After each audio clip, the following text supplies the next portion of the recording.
Hello students and welcome back to my channel and this video part 2.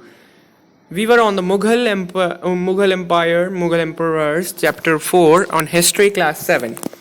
So in this video we'll continue the next topics with our next topics and cover at least 2 topics in this video.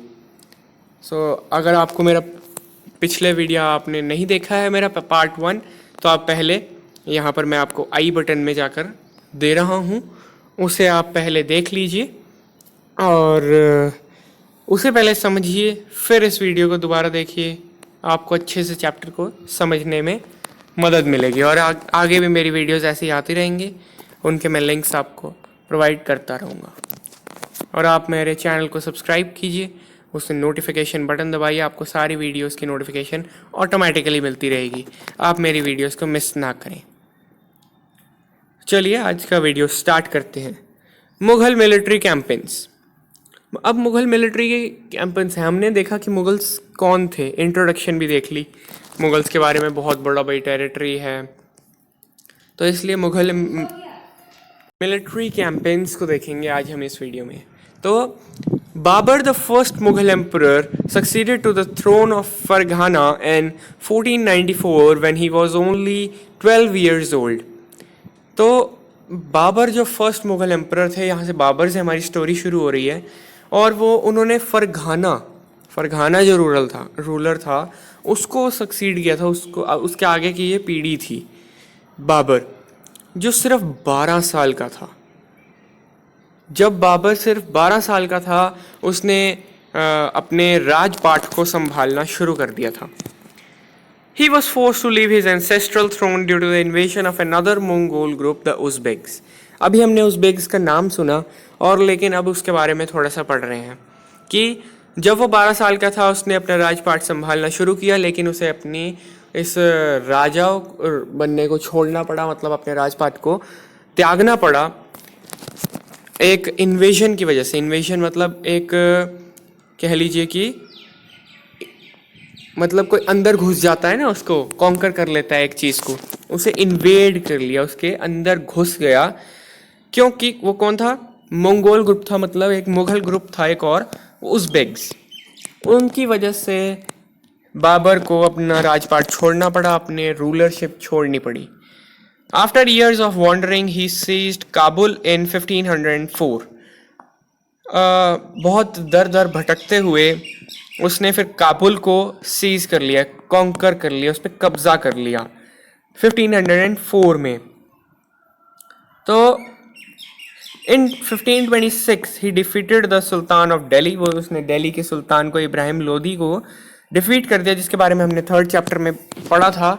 अगर आपको कोई दिक्कत आ रही है तो आप 3rd chapter की video देख सकते हैं। At Panipat and capture Delhi and Agra. तो वहाँ पर पानीपत में उसने उनको डिफीट किया था, सुल्तान ऑफ दिल्ली को, और दिल्ली और आगरा को कैप्चर किया था। ये अब जो पहले हमने इंट्रोडक्शन देखा कि दिल्ली और आगरा से एक्सपैंड किया और आगे आगे गए, उसी को ही बहुत डिटेल में एक स्टेप बाय स्टेप समझाया गया है कि कैसे उन्होंने एक्सपैंड किया था। तो बाबर ने सुल्तान ऑफ दिल्ली को, इब्राहिम लोदी को डिफीट किया, हराया पानीपत में, और दिल्ली और आगरा को कैप्चर किया। Table 1 charts some of the major campaigns of the Mughals. Study it carefully and see if you can notice any long-term patterns. तो इसको हम स्टडी करेंगे। You will notice, for example, that the Afghans were an immediate threat to Mughal authority. तो Afghans एक Mughal authority को बहुत बड़ा threat थे, उनके लिए बहुत बड़ा खतरा थे। Note the relationship between Mughals and Ahams, the Sikhs and Mewar and Marwar. How was Humayun's relationship with, ये सारा हम कह रहे हैं कि टेबल 1 को आप स्टडी करो। ये रहा टेबल 1 कि किसने कब क्या डिफीट किया, किसको डिफीट किया, कैसे वो आगे बढ़ा, और कितना उसने राजपाट संभाला, कितनी उसने अपनी रूलरशिप दिखाई, वो सारा इसमें दिया हुआ है। तो मुग़ल एम्परर्स के बारे में हम यहाँ पर पढ़ते हैं। ये थोड़ा एक डिटेल टॉपिक है, इसको आप अच्छे से पढ़ने की कोशिश कीजिए। और यहाँ पर हमारी वीडियो शायद लंबी हो जाए, लेकिन आप इस वीडियो को एंड तक ज़रूर देखना, क्योंकि इस वीडियो में ये बहुत बहुत इम्पॉर्टेंट चीज़ें हैं हम डिस्कस वाले हैं। तो अब इस वीडियो को आप पूरा ध्यान से देखिए। तो शुरुआत करते हैं हम बाबर से। 1526 से 1530 सिर्फ 4 साल का इनका रूल पीरियड था।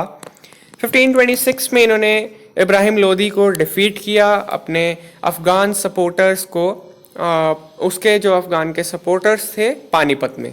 ये एक रिलेशन देखने को मिल रहा है हमें कि बाबर के जो पीरियड में अफ़गान्स उनके अगेंस्ट थे। 1527 में क्या हुआ, दूसरे साल में डिफीट किया उन्होंने, बाबर ने डिफीट किया राणा संगा को, राजपूत रूलर्स को और उसके दोस्तों को खनुआ में।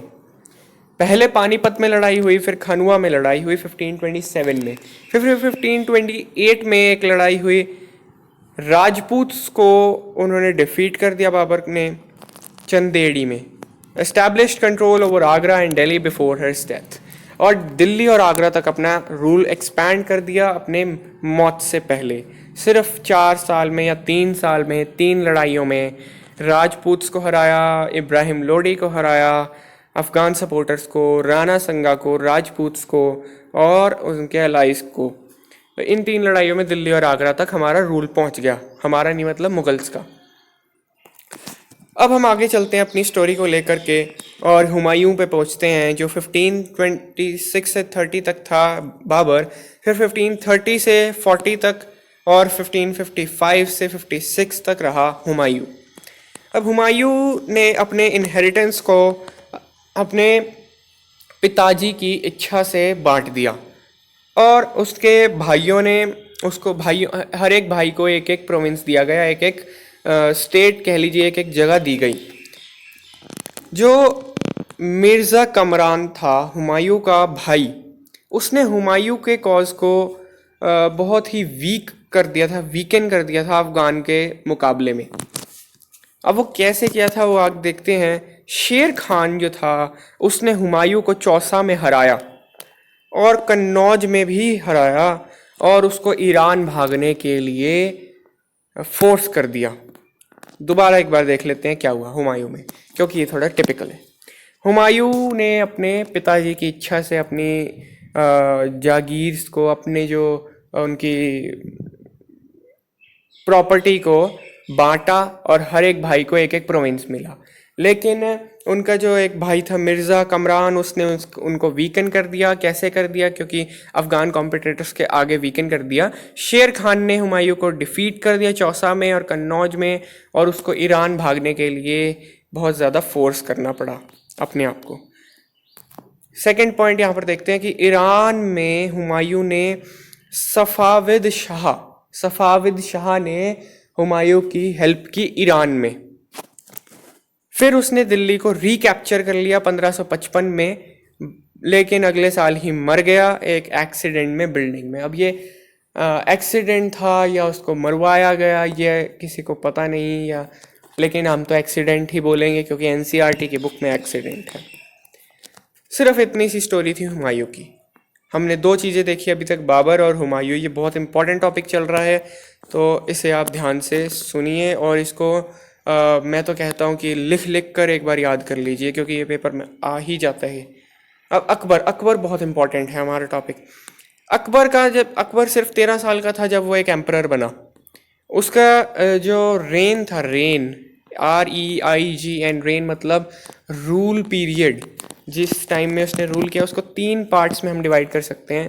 पहले 4 साल, फिर 15 साल, फिर उसके बाद एक और 10 साल, 10 नहीं 20 साल। तो बहुत टाइम के लिए उसने रूल किया। 1556 से लेकर के 1570 तक 14 साल का पीरियड, 1556 to 1517। अकबर एक इंडिपेंडेंट बन गया था अपनी बैराम खान का और other members of domestic staff में एक इंडिपेंडेंट रूलर था। ये मिलिट्री कैंपेन्स लॉन्च करता था सूरीज और अफगान्स के अगेंस्ट और अपनी नेबरिंग किंगडम्स के अगेंस्ट, मालवा, गोंडवाना, और वो अपने हाफ ब्रदर मिर्ज़ा हकीम और उज़्बेक्स को भी दबाता था, उन पे दबाव डालता था। 1568 में सिसोदिया कैपिटल ऑफ चित्तौड़ को उसने कॉन्कर कर लिया, कब्जा कर लिया। 1569 में रैंथम बोर्ड को ये सिर्फ जगहों के नाम आपको याद रखने हैं कि किस टाइम में किस जगह को कॉन्कर किया। फिर 1570 से 1585 बहुत ब्रीफ में दिया हुआ है, कोई डिटेल्स नहीं है, ये बहुत बड़ी बड़ी, तो आसानी से याद भी हो जाएगा। Military campaigns in Gujarat were followed by campaigns in the eastern Bihar, Bengal and Orissa. तो मिलिट्री कैंपेन्स जो गुजरात में चल रहे थे वो बिहार के ईस्ट में, बंगाल में और उड़ीसा में भी चले, वो ही आगे आगे बढ़ते गए कैंपेन्स। ये कैंपेन्स क्या थे? मिलिट्री कैंपेन्स थे कॉन्करिंग के लिए। ये कैंपेन्स कॉम्प्लिकेट होते गए 1579 1580 के रिवोल्ट तक मिर्ज़ा हकीम के जो सपोर्ट में था। अब ये तो मिर्ज़ा हकीम के अगेंस्ट था, लेकिन वो इसलिए सारा कॉम्प्लिकेटेड सा होता गया, बहुत ही डिफ़िकल्ट होता गया। अब आते हैं हम आखिरी के पीरियड में 1585 से 1600, 520 years period and expansion of Akbar's empire. यहाँ पर बहुत एक्सपेंशन हुई, एक्सपैंड कर गया उसका एम्पायर, बहुत कैंपेन्स बहुत ज़्यादा होने लग गए। नॉर्थ वेस्ट में कंदाहड़ को सफ़ाविद्स ने सीज़ कर लिया था, सफ़ाविद से ले लिया था, सीज़ कर लिया, कॉन्कर कर लिया। कश्मीर को भी कॉन्कर कर लिया। तो कश्मीर को भी उन्होंने वो कर लिया। और फिर Kabul, after the death of Mirza Hakim जब मर गया तो काबुल को भी उन्होंने एनेक्स कर लिया, उनको कॉन्कर कर लिया। यहाँ पर 3-4 वर्ड्स हैं, उनका मीनिंग एक ही है, कॉन्कर, एनेक्स या और सीज्ड, इन सब का मीनिंग कब्ज़ा करना ही है। Campaigns in the Deccan started, Deccan में भी कैंपेन स्टार्ट हो गए, बड़ार में भी, खानदेश में भी, और पार्ट्स ऑफ अहमदनगर में भी, और ये सारे एनेक्स हो गए। अब देखिए इतना सारा उसने एक्सपेंशन किया अपने रूल का इन 20 सालों में। In the last years of his rain Akbar was distracted by rebellion of Prince Salim the future emperor Jahangir. अब जो जहांगीर का आप नाम सुनते हैं वो प्रिंस सलीम थे, लेकिन उसी के रेबेलियन में, उसी के अगेंस्ट जब वो आया अकबर के, तब वो बहुत ही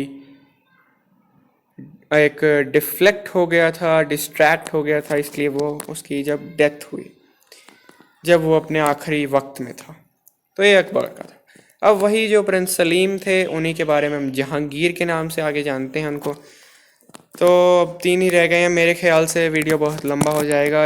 ये 3 हम अगले वीडियो में डिस्कस करेंगे, कवर करेंगे, फिर हम आगे जाएंगे मुग़ल ट्रेडिशंस पे।